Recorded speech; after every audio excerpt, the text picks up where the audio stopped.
ఓం నమో రామదూతాయ.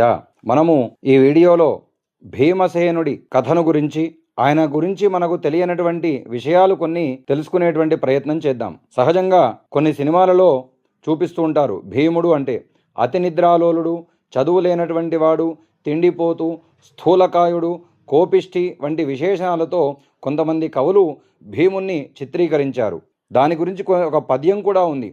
నిదురవోతుంటివో లేక బెదురు పలుకుచుంటివో కాక తొల్లింటి భీముసేనుడవే కావో అనేటువంటి ఒక సినిమాలోని పద్యాన్ని ఒకసారి గుర్తు తెచ్చుకోండి. కానీ భీముడు మన ఇలాంటి పద్యము రాసినటువంటి కవులకి అందని ఒక మహత్తరమైనటువంటి శక్తి. పంచప్రాణాలు అనేటువంటి మాట తరచూ వింటూ ఉంటాం. మనము ఆ పంచప్రాణాలలో ముఖ్యమైనటువంటిది ప్రాణవాయువు. దీని అధిష్టానం ముఖ్య ప్రాణుడు. ఈయనే 99వ రుజువు వాయువు. ఈ ముఖ్య ప్రాణుడి అవతారమే భీముడు. త్రేతాయుగంలో హనుమంతుడిగా, ద్వాపరయుగంలో భీముడుగా, కలియుగంలో మధ్వాచార్యుడిగా అవతరించేటువంటి ముఖ్య ప్రాణుడు. జీవులలో శ్వాసరూపములో ఉంటూ విష్ణువు జీవులకు తత్వాన్ని ఉపదేశిస్తూనే ఉన్నాడు. అలాగే సమస్త దేవతలలో ముఖ్య ప్రాణుడు ఉంటాడు. జీవునితో సహా పంచపాండవులలో భీముడు జ్ఞానానికి ప్రతీక. కృష్ణుడి తర్వాత మహాభారతంలో భీముడే చాలా గొప్పవాడు, త్రిగుణాతీతుడు. కనుకనే బాల్యములో కుంతి ఒడి నుండి జారి శతశృంగ పర్వతంపై పడిపోగా అది వక్కలవుతుంది. భీముడు ఎప్పుడూ కృష్ణుని మాట జవదాటలేదు. జీవోత్తముడు సర్వోత్తముని మాట జవదాటడు. ఉద్యోగ పర్వంలో తనని గూర్చి చెప్పమనగా భీముడు తన బలాన్ని వివరించినటువంటి తరువాత శ్రీకృష్ణుడు వెంటనే భీముని బలం అతను చెప్పిన దానికంటే 1000 రెట్లు ఎక్కువ అని చెబుతాడు. మహాభారత యుద్ధం ప్రారంభంలో చేసినటువంటి భీముడు సింహనాదానికి గుర్రాలు, ఏనుగులు దిక్కులు పట్టి పరుగులు తీశాయట. భారత యుద్ధంలో తొలుత చివర యుద్ధం చేసింది భీముడే.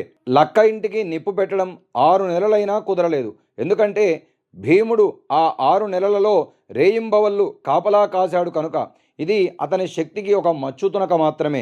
మహాభారత యుద్ధంలో 11 అక్షౌహిణుల సైన్యంలో 6 అక్షౌహిణులు భీముడే చంపేశాడు. అంటే కౌరవపక్ష సైన్యంలో సగానికి పైన సైన్యాన్ని ఒక్క భీమసేనుల వారే సంహరించారు.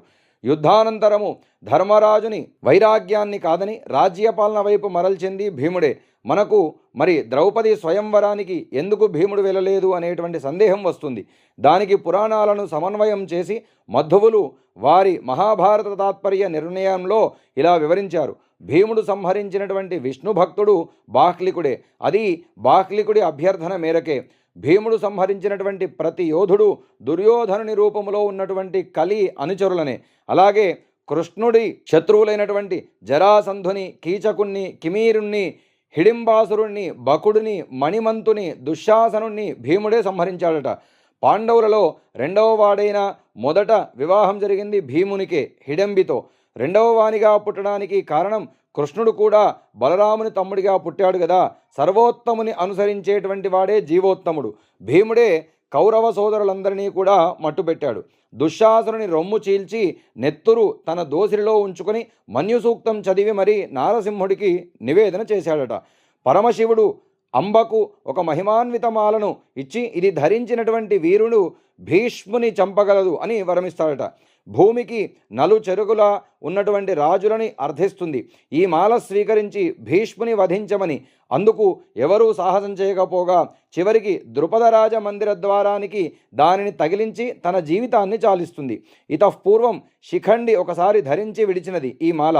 ద్రుపదుడు ఈ మాలను భద్రపరచి తన కూతురైనటువంటి ద్రౌపదికి స్వయంవర సమయంలో ఇచ్చి మత్స్యయంత్ర ఛేదన చేసినటువంటి వీరుని మెడలో వేసి వరించమని చెబుతాడట.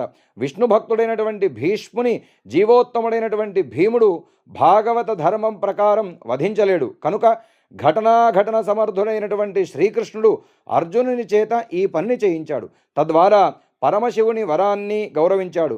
యద్యదాచరతి శ్రేష్ఠ అని మహాభారతంలో ద్రౌపది చెబుతుంది. భీమసేనుడు అర్జునుని కంటే చెప్పలేనంత బలవంతుడు అని. పైగా గాంధీవానికి నార సంధించగలవారు కేవలం 3 అని. వారు కృష్ణుడు, భీముడు, అర్జునుడు అని.